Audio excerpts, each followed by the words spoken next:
كما نشكره وعلى النعم، ونصلي على رسوله الأكرم بالشرف الأشم والنور الأتم والكتاب المحكم وكمال النبيين والخاتم، سيد ولد آدم الذي بشر به عيسى بن مريم ودعا ببعثته إبراهيم عليه السلام حين كان يرفع قواعد بيت الله المحرم. فصلى الله عليه وسلم وعلى أتباعه خير الأمم الذين بارك الله بهم كافة الناس العرب منهم والعجم. الحمد لله الذي لم يتخذ ولدا ولم يكن له شريك في الملك ولم يكن له ولي من الذل وكبره تكبيرا. والحمد لله الذي أنزل على عبده الكتاب ولم يجعل له عوجا. والحمد لله الذي نحمده ونستعينه ونستغفره ونؤمن به ونتوكل عليه ونعوذ بالله من شرور أنفسنا ومن سيئات أعمالنا، من يهده الله فلا مضل له ومن يضلل فلا هادي له. ونشهد أن لا إله إلا الله وحده لا شريك له، ونشهد أن محمدا عبد الله ورسوله أرسله الله تعالى بالهدى ودين الحق ليظهره على الدين كله وكفى بالله شهيدا. وصلى الله عليه وسلم تسليما كثيرا كثيرا. أما بعد، فإن أصدق الحديث كتاب الله، وخير الهدي هدي محمد صلى الله عليه وسلم، وإن شر الأمور محدثاتها، وإن كل محدثة بدعة، وكل بدعة ضلالة، وكل ضلالة في النار. قال الله عز وجل في كتابه الكريم بعد أن نقول أعوذ بالله من الشيطان الرجيم: ادع إلى سبيل ربك بالحكمة والموعظة الحسنة وجادلهم بالتي هي أحسن إن ربك هو أعلم بمن ضل عن سبيله وهو أعلم بالمهتدين. اللهم اجعلنا من المهتدين. رب اشرح لي صدري ويسر لي أمري واحلل عقدة من لساني يفقهوا قولي. اللهم ثبتنا عند الموت بلا إله إلا الله. اللهم اجعلنا من الذين آمنوا وعملوا الصالحات وتواصوا بالحق وتواصوا بالصبر يا رب العالمين. In Surah An-Nahl, at the end of the surah, Allah gave the Prophet ﷺ an instruction to call people to the path of Allah. Ud'u ila sabili rabbik. Call to the path of Allah.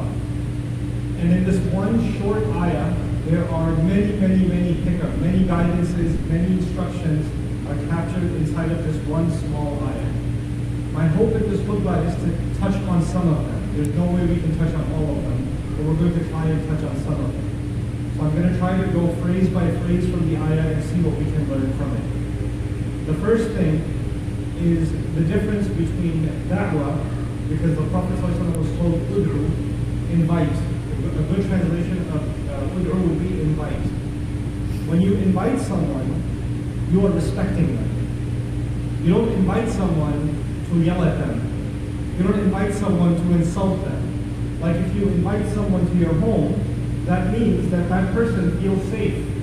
This person is friendly towards me, they mean me well, they're going to take care of me, and this is a gesture of care between two people that you get invited. So the first thing that we need to look about da'wah is that it's actually an act of care. And it's an act that is made to, you have to make sure that if I'm giving da'wah to someone, I actually care about them. It's not like I yelled at them and said, do you know this ayah? Do you know this hadith? And they don't listen? Well, you know what? See you in hell. And this is this attitude. That cannot be da'wah. Because ud'u, by its definition, actually means you're inviting someone by way of expressing care, concern, and love for them. So that's the first thing that we have to remember about da'wah. The second is Allah did not say ud'uhum, ud'u nas, ud'u al-mushrikeen, ud'u al-kafirin. He didn't put an audience, he just said invite. So the Prophet ﷺ is not being told invite the people of Makkah, invite the mushrikeen, invite the disbelievers, invite the hypocrites, etc. Allah did not put a limit on the audience or the type of audience for the Prophet ﷺ. What that means is, when you call, if I call to Allah's path, and there could be someone who's Christian sitting in front of me, there could be someone who's Jewish, there could be someone who's an atheist, there could be someone who's very knowledgeable in Islam, they're a alim, There could be someone who knows very little and they're already Muslim, and all of them might benefit at the same time. It's possible that they all get something from Dawah, even the one who knows, even the one who's Muslim, and the one who's from the people of the book, and the one who has no knowledge of Judaism or Christianity or Islam. All of them can benefit. In other words, in nowadays, because we're living in the age of social media and marketing on social media, there's always this idea of target audiences, right? So people pay a lot of money to Facebook and to Instagram to identify a target market. This is the age group, this is the background, this is the income level, and I want to target my product to these people, right? Or I want to target my message to the youth, and I want to target my message to the elders, etc., etc.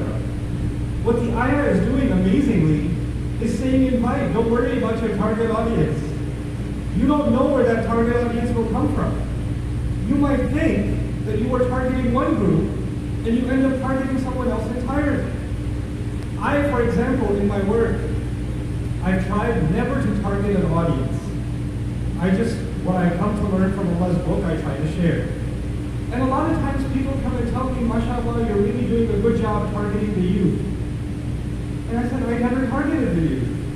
I actually never really thought, oh, this is especially important for the young, therefore I should craft all of my message to cater to them.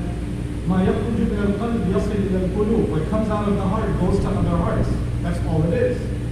And to my surprise, one time I was traveling in Canada, and I met a group of women that came up to me, and they said, we all listen to your lecture every week. We're a group of Christian women that go to church on Sunday, but on Saturday we have a Dawah Quran with you. And we finished Al-Baqarah already, and now we're doing Surah Al-Imran. And we really benefit a lot from what you're doing. And they're on their way towards Islam. I never targeted the Christian community. I never expected them to listen to what I'm saying. But they were listening. I was just in Pakistan, and I met a young man in an audience. Pakistan, majority Muslim country. Majority of my audience sitting there was Muslim, of course. And a young man came up to me at the end who's been listening to me for 5 years. He's a Hindu. And he just wanted me to sign his book and make dua for him. What Allah is telling us in this ayah is that the act of da'wah is an act of ibadah to Allah. That's all it is. It's an act of ibadah to Allah. So I'm not doing it for my audience. I'm actually doing it for Allah. And I'm doing it as far as the audience is concerned. I care about them, but that's it. That's as far as it goes.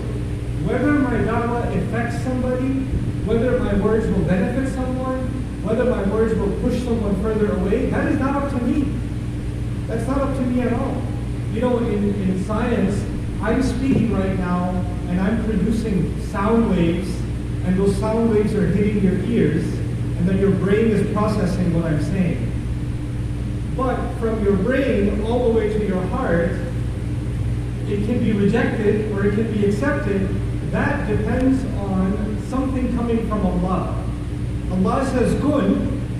Allah says, let this heart be guided, and they can be guided. Somebody else can listen to 1,000 hours, they'll get nothing. It could even be that you get more guidance from something I say than even I get. That can happen. So the act of da'wah is just something we do for the sake of Allah. And we don't expect results. We don't expect, oh, I've been giving da'wah, nobody listens. I've been saying this and people aren't impacted. You're not concerned about the impact on people. I'm not supposed to be. This is why the Prophet ﷺ was given examples in the Quran of prophets like Nouman. You know, I was giving you the marketing example. If you want to hire a marketing company, they have to show you your sales went up 10%. Next year they went up 15%, then 30%, etc., etc. If you see the growth chart for Nouman's da'wah, every year, 950 years he's doing da'wah, not that many people, the chart is flat. There's no progress. So by our standards, the da'wah is not effective. But the da'wah is so effective that Allah talks about it over and over again in the Quran. Allah acknowledges that da'wah. If you and I were in that time, we would say this da'wah has no benefit. It has no value because nobody listened. He didn't get a large audience. So Allah is changing our perspective by starting to guide the perspective of the Prophet ﷺ when he says, "Ud'u ila sabili rabbik." This is the first part. Now, even the word sabil, Allah used the word sabil. He didn't say, "Ud'u ila Islam." He said, "Ud'u ila sabili rabbik," the path, the road of your master. The road of your master. Now, each one of those words is important. Rasulullah sallallahu alayhi wa sallam is not inviting people to something that he owns. He's not inviting them to his ideas. He's not inviting them to boost his following. He's not the owner of the message. The owner of the road, the path, is your Rabb.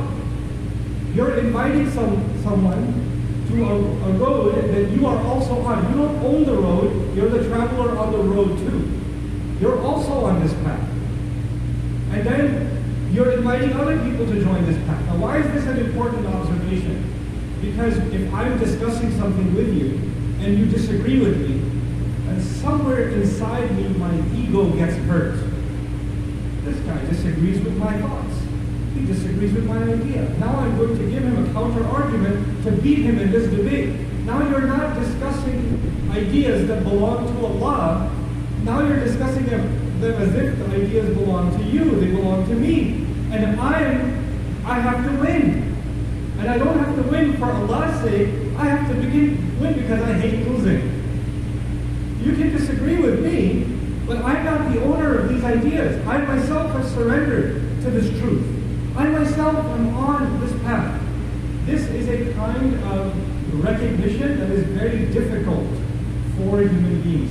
When human beings learn knowledge, when we learn more knowledge, we get a degree. You get a bachelor's degree, then you get a master's degree, then you get a PhD. And once you have a PhD, that means you own that knowledge. So when someone disagrees with me after having my PhD, then they are disagreeing with my qualifications. Then they are trying to question my accomplishments. So I have to crush them, and I have to respond to them, because how dare they question my qualifications? But Rasulullah sallallahu alayhi wa sallam is being told, when you're inviting people, you are not inviting them to yourself. You're inviting them to the path of your Rabb.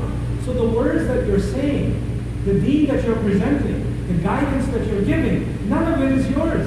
It came from Allah. It belongs to Allah. And it's a gift that you have first, and now you're trying to share it with others. This is something like what Yusuf alayhi salam said in the jail. You know, when he was talking to the two people in jail, this is a favor Allah did on us. On my family, my father Ibrahim, and then Ishaq, and Yaqub, and Ismail. This is my family. Allah did our family a favor, and Allah is ready to do a favor to all people. That's what Yusuf alayhi salam says. He doesn't say, I come from a special family, we have high status, and you should learn from us because we have high status. No, he says that is Allah's favor on me. So this is inside ila sabili rabbik. Now let's talk about that was rabbik. But let's talk a little bit about sabil. Allah did not say, like I said, Allah didn't say call them to Islam. He said call them to the path of your Rabb. Now a path, this is surah Faniya in the Quran. I mean, there's a picture. In your mind, there's a picture of a road. And on the road, lots of people are traveling. Some persons traveling by themselves. Some people are traveling in a group. Some people are traveling in two. Some people are on a bus. Some people are in a taxi. Yeah? Some people are walking. Some cars are moving very fast. Some are moving very slow. You understand? When you call someone to the path of your Rabb, you don't expect everyone to move at the same speed. Because the path incorporates lots of people. Some people are far ahead. Some people just got started. Some people learn to move much faster. Some people are still learning to move very, very slowly. So when somebody, for example, today somebody takes Shahada, somebody becomes Muslim. Now they don't know how to make Salah. They don't know how to pronounce the Arabic words. They don't know the Fatiha. And they take Shahada and then somebody says, oh, you don't know Fatiha? You don't know how to recite? You don't know Tajweed yet? You don't know this? You don't know how to make, you know how many Raka'ah Maghrib? And this person says, I don't know. I just know there's one God, Allah, and Muhammad is his children, that's a huge step this person took. And maybe if it takes them 1 year to learn the Fatiha, that's okay. That's okay. They're on a path. We cannot expect them to be like ourselves, you understand? Even, and that's I gave you an example of a non-Muslim who becomes Muslim. But even a Muslim, there are many Muslims who don't know much about their religion, and that's okay, they never learn. And something Allah put in their heart, I should learn now. So somebody's 35 years old, and they come to this Jumu'ah for the first time. They don't know. They forgot how to make wudu. They forgot how to pray properly. They didn't pray the Tahiyyat al-Masjid. But they made a big decision. They came to Allah's house. So now you're sitting next to them like, you don't know how to make wudu? Why are you holding your hands like that? Why are you doing this? You're pushing them away. And you're forgetting that Allah told us to invite people to a path. So I have to have the eyes and the ears and the heart to see. Somebody's on this path, but they're far behind. And I have to take it easy. I have to help them take the next step, and then the next step, and then the next step. This is part of understanding Sabil. This is part of understanding you should not compare yourself to somebody else. If somebody's learning faster than you shouldn't feel bad. And if somebody else is learning slower than you should not make them feel bad. Everybody has their own pace, and we have to be accommodating of that pace. So that's a few things about Ud'u ila Sabili Rabbik. Now let's talk about this next phrase, bil hikmah. There's so many things that can be said here. I'm going to limit my comments to a few things that I think you'll really benefit from, inshallah, yourself and myself. Allah says, call to the path of your Rabb using wisdom. Using wisdom. The definition of wisdom in different cultures and different philosophies is different. In Buddhist philosophy, wisdom is a very different thing. In Christian tradition, wisdom is a very different thing. In the Quran, wisdom is a very different thing. Normally, when you think of wisdom, you think of an old man, you think of someone who knows a lot of philosophy and poetry, and they use complicated examples and words, and then you say, this man has a lot of wisdom. I know he has a lot of wisdom because 90% of the things he says I don't understand. That must mean he has wisdom. Right? So we have this abstract idea of wisdom. The Arabic language is really interesting. The definition of hikmah in the Arabic language is very simple. Al-ilmu al-nafi' wal-amal bihi. When you have something, you know something knowledgeable, and you act on it, then you're wise. That's simple. If you know something is beneficial, useful information, and you act on that information, then you're wise. So for example, if you're a medical student, then you understand the human body, but you still smoke. Yeah, but you're becoming a lung specialist, but you smoke. You have knowledge, but you don't have wisdom, because you should know that that's harmful. You understand? The simplest example, fire burns. But if you're going to touch it anyway, then you have knowledge that it burns, but you lack wisdom. Wisdom is simply you know what works, what doesn't work, and you act accordingly. That's wisdom. It's very simple. Allah says, call people, or call to the path of your Rabb using wisdom. So what can we learn from this basic definition of wisdom? You see, some people run a business. Some people work in an office. Some people are in university. You talk to people all the time. You communicate with people all the time. Some of you are in sales, which is a very hard thing to be in, because you get rejected all the time. But when you are in sales, or you are in customer service, or you are dealing with people, you're a taxi driver, you're dealing with people all the time, you learn something about people. You learn how people think. You learn what do you say that people listen more? What do you say people listen less? What do you say that gets them to one step? You learn different things about how to get people to be affected by how you're communicating. Your experience is giving you more and more and more hikmah. This is why experienced salespeople can make a lot more sales. Because they know how the customer thinks, yeah? So they know how to do that. Experienced real estate agents can sell. Experienced, teachers know how to really affect their students. Because they know they've dealt with enough students so they understand the mind of the student. When Allah uses the word hikmah here, it also means I see somebody, I can talk to them. Should I talk to them about Jahannam? Should Should I talk to them about being kind to their parents? Should I talk to them about the importance of salah? Should I talk to them about the purpose of their life? Should I talk to them about the importance of time? There's lots of things you can talk about in Islam. There's a lot of things you can talk about. But you have 30 seconds. You have 5 minutes. You have to choose. And that choice has to be made based on hikmah. And sometimes hikmah means you don't say anything. There are people who came into Masjid al-Nabawi at the time of the Prophet ﷺ, and one guy came and he started urinating, peeing, using the bathroom in the masjid. And the Sahaba got up to try to stop him, and the Rasul says, no, stop. Don't say anything. Let him finish. Let him finish. And then when he finished, then the Prophet tells him, this is the house of Allah, we don't do that here. Rasulullah ﷺ did not tell him about Jahannam. He did not tell him about the punishment or tahara or nothing. This is the house of Allah, we don't do that here. Simple. Why? Because Rasulullah ﷺ sees that this person needs to be treated with kindness. This person needs respect. This person needs to see some akhlaq. He doesn't need a khutbah right now. He doesn't need the khutbah right now. And that person ended up becoming Muslim. Just from the manners of the Prophet. Sometimes you can call to the path of Allah by keeping your mouth shut. Sometimes you can call to Allah just with your akhlaq. Sometimes you can call to Allah by warning. Sometimes by giving good news. But it all depends on your wisdom. You cannot use the same thing on everyone because human beings are not all the same. This is the time where I said in the beginning, we don't target audiences, right? We don't target audiences. We don't target audiences for the sake of gathering more followers. But when you have a chance